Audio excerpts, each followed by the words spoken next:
محترم ناظرین، السلام علیکم ورحمۃ اللہ تعالی وبرکاتہ۔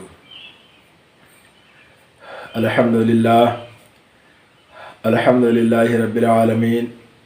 والصلاة والسلام علی سید المرسلین، اما بعد فاعوذ باللہ من الشیطان الرجیم، بسم اللہ الرحمن الرحیم۔ حامیم والکتاب المبین، انا انزلناہ فی لیلۃ مبارکۃ انا کنا منذرین فیہا یفرق کل امر حکیم امرا من عندنا انا کنا مرسلین۔ آمنت باللہ، صدق اللہ مولانا العظیم۔ الصلاۃ والسلام علیک یا رسول اللہ، الصلاۃ والسلام علیک یا حبیب اللہ، الصلاۃ والسلام علیک یا نبی اللہ وعلی آلک وصحابک یا نور اللہ صلی اللہ تعالی علیہ وسلم۔ محترم حاضرین، ماہ شعبان المعظم ہمارے سروں پہ سایہ فگن ہو چکا ہے۔ اللہ رب العالمین کا بے انتہا فضل و احسان ہے کہ وہ اپنے گنہگار بندوں کے لیے ایسے موقع فراہم کرتا ہے، ایسی راتیں اور مہینے عطا فرماتا ہے کہ جس میں اس کے گنہگار بندے اس کی بارگاہ میں متوجہ ہو کر کے اپنے گناہوں کی معافی طلب کر کے گناہوں سے پاک و صاف ہوتے رہتے ہیں۔ اللہ رب العالمین کلام مقدس میں اس مہینے کی فضیلت اور عظمت کے بارے میں ارشاد فرماتا ہے، والکتاب المبین، قسم اس روشن کتاب کی، انا انزلناہ فی لیلۃ مبارکۃ انا کنا منذرین، کہ بے شک ہم نے اسے یعنی قرآن پاک کو مبارک والی رات میں نازل فرمایا۔ یہ سورہ دخان کی آیت کریمہ ہے جو 25ویں پارے میں ہے۔ تو اللہ فرماتا ہے ہم نے قرآن کو مبارک رات میں نازل فرمایا۔ فیہا یفرق کل امر حکیم، اس میں اللہ رب العالمین ہر کام، حکمت والا کام فرشتوں کے سپرد کر دیتا ہے، فرشتوں کے حوالے کر دیتا ہے۔ تو اس سے یہ بات سمجھ میں آتی ہے کہ ماہ شعبان المعظم کی ایک ایسی عظیم اور اہمیت والی رات ہے جس کو ہم لوگ 15ویں شب کے نام سے جانتے اور مانتے ہیں۔ اسی 15ویں شب کو ہم اور آپ شب برات کے نام سے بھی جانتے ہیں۔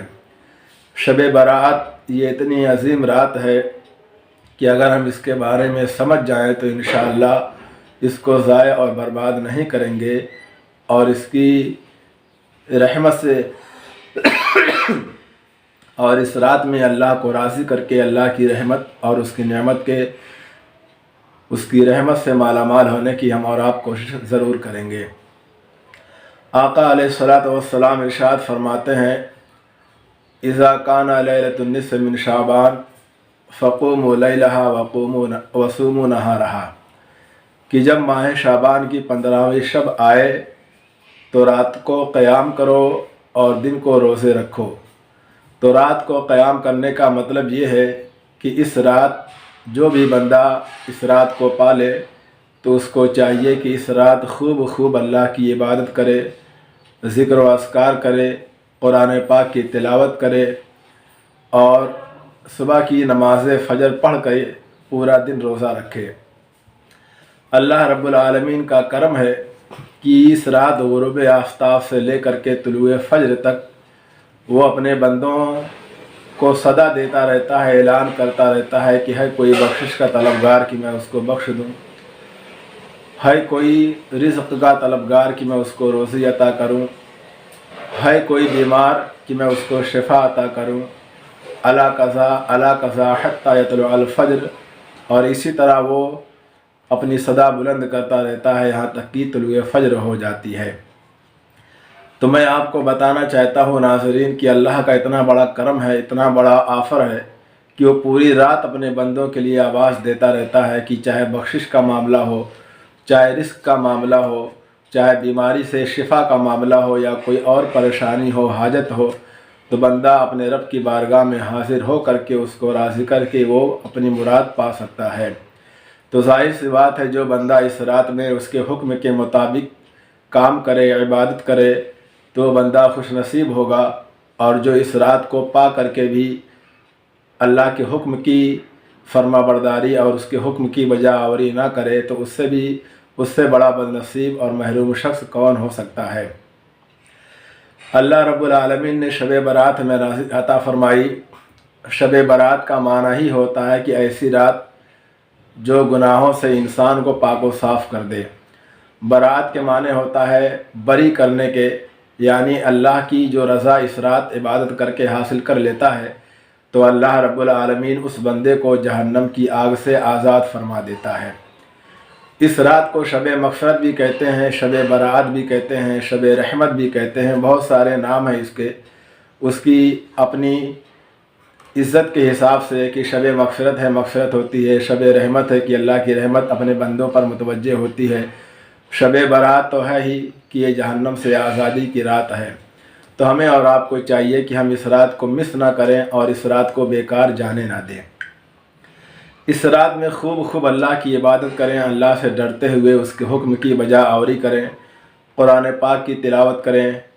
نوافل وغیرہ خوب کثرت سے ادا کریں، ذکر و اذکار کریں، اور جو آپ کو آتا ہو وہ آپ کریں، اور اس کی صبح ضرور روزہ رکھیں۔ ایک بات اہم ہے، میں آپ سے عرض کرنا چاہتا ہوں کہ بہت سارے حضرات ایسا کرتے ہیں کہ رات میں نوافل کثرت سے پڑھتے ہیں اور صبح ہونے سے پہلے وہ تھک جاتے ہیں اور سوچتے ہیں کہ اب آرام کر لیں، اور جب آرام کرنے کی نیت سے بستر پہ جاتے ہیں تو ان کی نماز فجر قضا ہو جاتی ہے، فوت ہو جاتی ہے۔ تو جو بھی انسان رات کے اکثر اوقات تک نوافل پڑھے، ذکر و اذکار کرے اور صبح کی نماز سونے کی وجہ سے اس سے فوت ہو جائے تو رات کی عبادت کا کوئی فائدہ نہیں۔ ہاں، آپ یہ کر سکتے ہیں کہ 11-12 بجے رات تک آپ عبادت کریں، قرآن پاک کی تلاوت کر لیں، ذکر و اذکار کر لیں، اور اگر آپ کی طبیعت بوجھل ہو گئی ہے، تھک گئے ہیں، تو آپ سو جائیں تاکہ صبح بھی اٹھنے میں آپ کو کوئی دقت نہ ہو۔ کیونکہ بہرحال رات کی جو عبادات ہے یہ نوافل ہے، اور صبح کی جو نماز فجر ہے وہ ہمارے اوپر فرض ہے، تو فرض کا درجہ نوافل سے بہرحال بڑا ہے۔ فرض کو ضائع نہ کیا جائے، اس کو قضا نہ کیا جائے۔ یہ شب برات رات اتنی عظیم ہے، اس رات میں ضرور بھی ضرور صلاۃ التسبیح نماز کا اہتمام کیا جائے۔ صلاۃ التسبیح کے بارے میں آقا علیہ الصلوۃ والسلام نے اپنے چچا سے ارشاد فرمایا، اے چچا، اگر ہو سکے تو صلاۃ التسبیح کی نماز روزانہ ضرور ادا کر لیا کرو،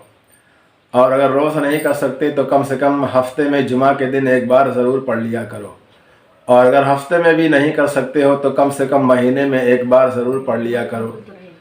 اور اگر مہینے میں نہ ہو تو کم سے کم سال میں ایک بار ضرور پڑھ لیا کرو، اور اگر یہ بھی نہ ہو تو زندگی میں ایک بار صلاۃ التسبیح ضرور پڑھ لیا کرو کہ اس کی بہت بڑی فضیلت حدیث پاک میں وارد ہوئی ہے۔ تو محترم سامعین، آقا کے اس فرمان سے ہمیں بخوبی پتہ چل گیا ہے کہ صلاۃ التسبیح کم سے کم اسی مبارک شب کے بہانے ہمیں ادا کر لینا چاہیے۔ صلاۃ التسبیح نماز کی بڑی اہمیت ہے۔ اس کا طریقہ کار یہ ہے کہ یہ 4 رکعت کی نماز نفل ہوتی ہے۔ 4 رکعت کی نماز آپ نفل کی نیت سے باندھیں، اور اس کا پڑھنے کا طریقہ تھوڑا سا الگ ہے۔ صلاۃ التسبیح کو صلاۃ التسبیح اسی لیے کہتے ہیں کیونکہ اس نماز میں تسبیح کثرت سے پڑھی جاتی ہے،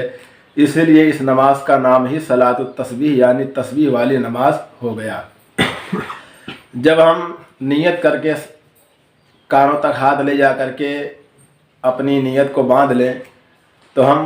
ثنا وغیرہ پڑھیں۔ ثنا پڑھنے کے بعد 15 مرتبہ سبحان اللہ والحمد للہ ولا الہ الا اللہ واللہ اکبر، یہ تسبیح 15 بار پڑھنی ہے۔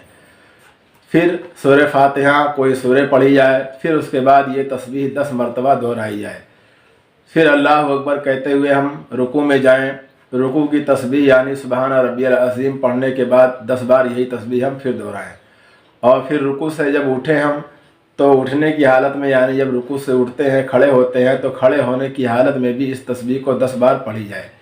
اور پھر اللہ اکبر کہتے ہوئے ہم سجدے میں جائیں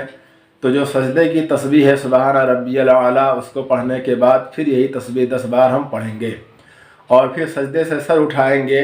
تو جب اٹھیں گے تو پھر ہم دوسرے سجدے میں جانے سے پہلے اس تسبیح کو پھر 10 بار ہم پڑھیں گے، اور پھر دوسرے سجدے میں جائیں گے۔ دوسرے سجدے میں جانے کے بعد پھر وہی طریقہ کار آپ کو اپنانا ہے کہ سجدے کی تسبیح سبحان ربی الاعلیٰ پڑھنے کے بعد 10 مرتبہ ہم